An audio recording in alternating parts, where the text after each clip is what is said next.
የማክሮ ኢኮኖሚ ስብራትን መቅረፍ፣ የብዝሃ ዘርፍ የኢኮኖሚ አቅጣጫን በመከተል ጥራት ያለው እድገት ማረጋገጥ ተችሏል ሲሉ ጠቅላይ ሚኒስትር አብይ አህመድ ተናገሩ። ጠቅላይ ሚኒስትሩ ይህንን ያሉት በህዝብ ተወካዮች ምክር ቤት 5ኛ ዓመት የስራ ዘመን 10ኛ መደበኛ ስብሰባ ላይ ከምክር ቤት አባላት ለቀረቡላቸው ጥያቄዎች ምላሽና ማብራሪያ በሰጡበት ወቅት ነው። ከተለያዩ ሀገራት ጤነኛ ባልሆነ የብድር ስርዓት የተወሰደ የዕዳ ቀንበርን ማጥፋት ከማሻሻያው ዓላማዎች መካከል መሆኑን ጠቅላይ ሚኒስትሩ ተናግረዋል። በዓለም ባንክና በዓለም አቀፉ የገንዘብ ተቋም ሪፖርቶች መሰረት ኢትዮጵያ ባለፈው ዓመት 9.2% እድገት በማስመዝገብ ነዳጅ ከማያመርቱ ቀዳሚ 10 ሀገራት ተርታ መሰለፍ ችላለችም ብለዋል። ሀገሪቱ በተያዘው ዓመት 9.2% እድገት ለማስመዝገብ አቅዳ እየሰራች መሆኑን ጠቁመው ባለፉት 6 ወራት የተመዘገቡት ውጤቶች እቅዱን ለማሻሻል የሚያግዝ ነው ብለዋል። በቅርቡ በነበረው የቦርድ ግምገማ በኢትዮጵያ የተካሄደው ሪፎርም ከሚጠበቀው የላቀ ውጤት ያስገኘ ይበል ይጠንክር የሚባል ብሎ በይፋ ሪፖርት አውጥቷል። ካለምንም ጥርጥር የሪፕሮፋይሊንግ ስራ ሲያልቅ የኢትዮጵያ የብድር ሁኔታ መካከለኛ ከቀይ ወጥቶ መካከለኛ ወይም የተሻለ እንደሚባል ምንም ጥርጥር አይኖረውም። ቢኮዝ ያለን ጂዲፒ ያለን ኢኮኖሚክ እድገትና ያለብን ዕዳ ጫና ወደዛ ደረጃ ሊሄድ እንደሚችል የሚያመላክት ጉዳይ አለ። ለኢምፖርት ያወጣነው ወጪ ባለፈው 6 ወር 11.3 ቢሊዮን ዶላር ነው።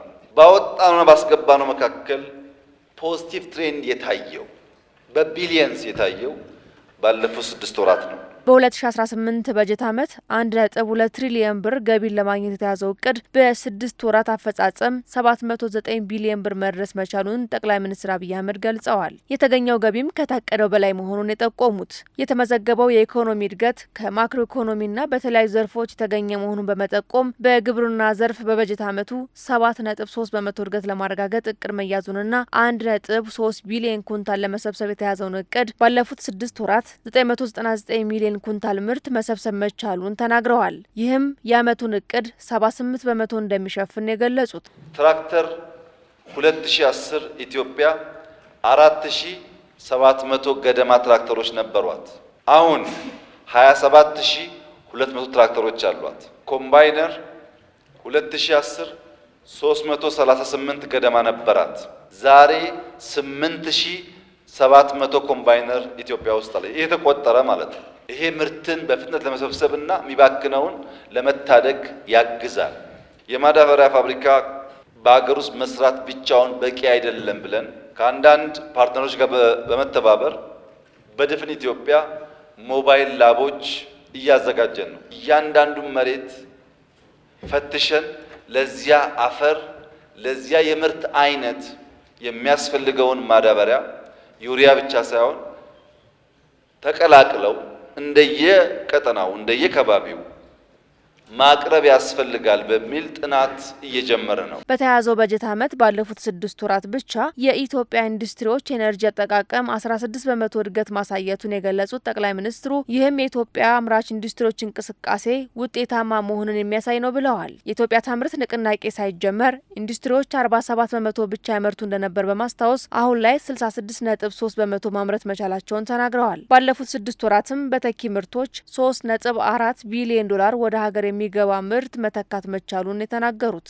ኢትዮጵያ ውስጥ አጠቃላይ 2.6 ሚሊዮን ቢዝነሶች እንዳሉ ተቆጥረዋል። ከነዚያ 2.6 ሚሊዮን ቢዝነስ ውስጥ 17% ወይም 413,000 አምራች ኢንዱስትሪ ነው። ቪየትናም ሄደን ያመጣነው ቶዮ የሚሰኘው የሶላር ኩባንያ ባለፉት 6 ወራት 66 ሚሊዮን ኤክስፖርት አድርጓል።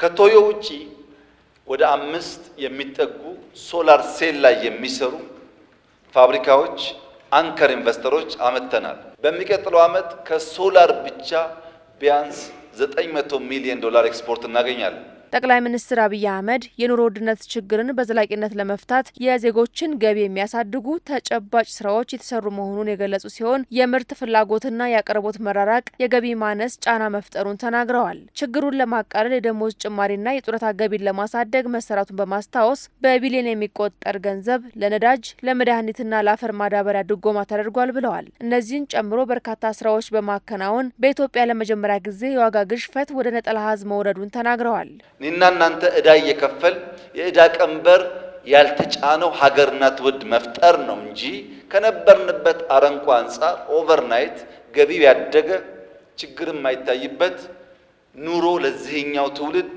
ማምጣት አይቻልም። ልጆቻችን ግን ከዛ እንዲወጡ ማድረግ እንችላለን።